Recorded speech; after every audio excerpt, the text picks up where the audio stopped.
Next up, we have Mrs. Palm Shapira over here. Come on and join us. She is the Executive Director of Roaring Fork Leadership, a nonprofit organization dedicated to bringing leadership and qualified leaders to our community to help make it a better place.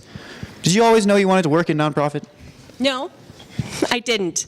What was interesting in my path to my career was, just kind of realizing along the way and listening, paying attention to the details of what was going on around me. So Roaring Fork Leadership is a nonprofit that's been in the Valley for 30 years, and I basically run the organization. So you can see there's leadership involved in entrepreneurship involved in what I do. But what's interesting is when I started in college, they provided an aptitude test. This is at the University of Wisconsin-Eau Claire that I attended.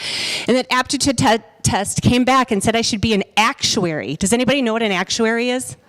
Yeah, exactly, right? I'm like, what's that? And they're like, kind of like accounting. And I'm like, accounting? I don't want to sit in a cubicle and look at numbers all day. So to be honest, I never even looked up what an actuary does until a few years ago.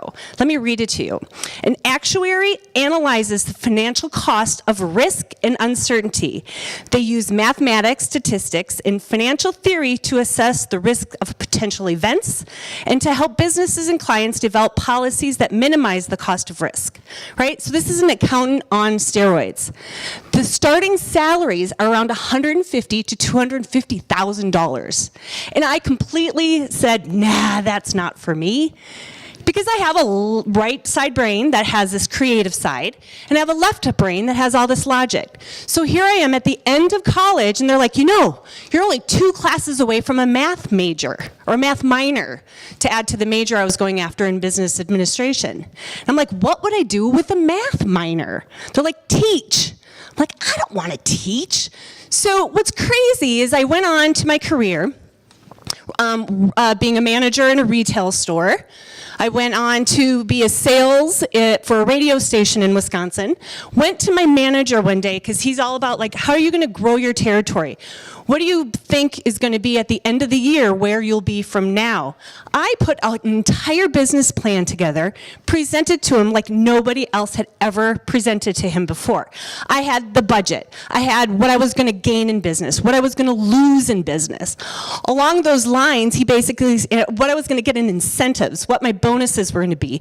Here's what I said my income will be at the end of the year. Never in his career had he had somebody come up to him and give him a presentation to that degree.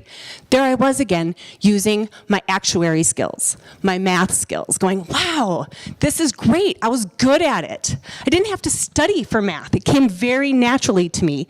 But yet, my right side of my brain was saying there's more. There's more that you can contribute in this world.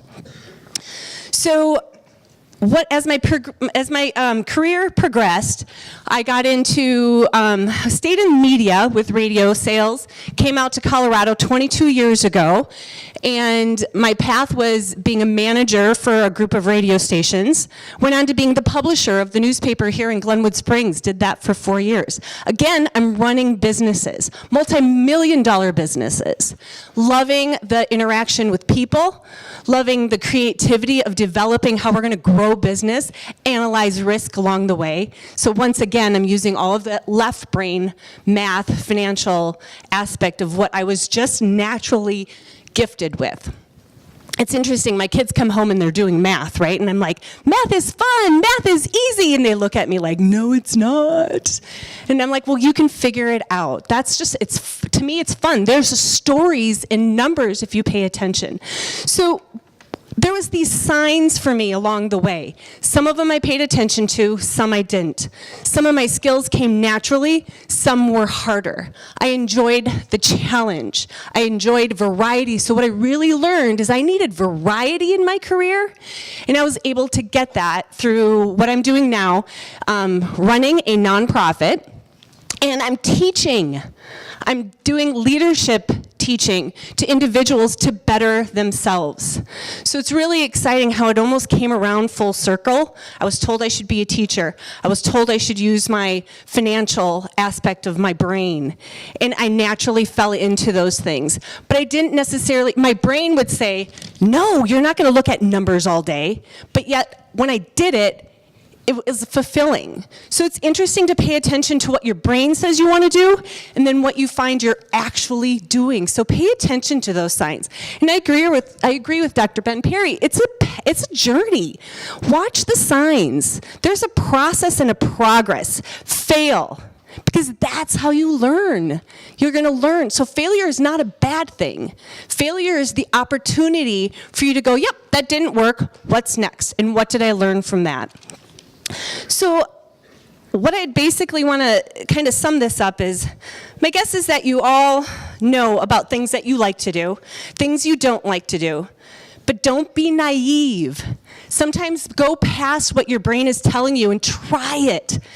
If I was told today to go be an actuary where I was back then, I wish I would have mentored, watched what an actuary did, learned what they were doing, went to somebody's office, found somebody to talk to about it, but I didn't take those steps. So today you have a great opportunity in front of you to go talk to a bunch of people, ask questions, get curious, because who knows? Who knows what your path will end up being? So I'm excited. I'll be at the GlenX table if anybody wants to come talk to me about leadership. And truly what today, you need to be on top of learning. We all need a growth mindset. The fast-pacedness of today's world, artificial intelligence is coming in, telling us none of us are going to have jobs at some point. You have to keep learning to keep up the pace. So have a great day, and I look forward to seeing you in the auditorium.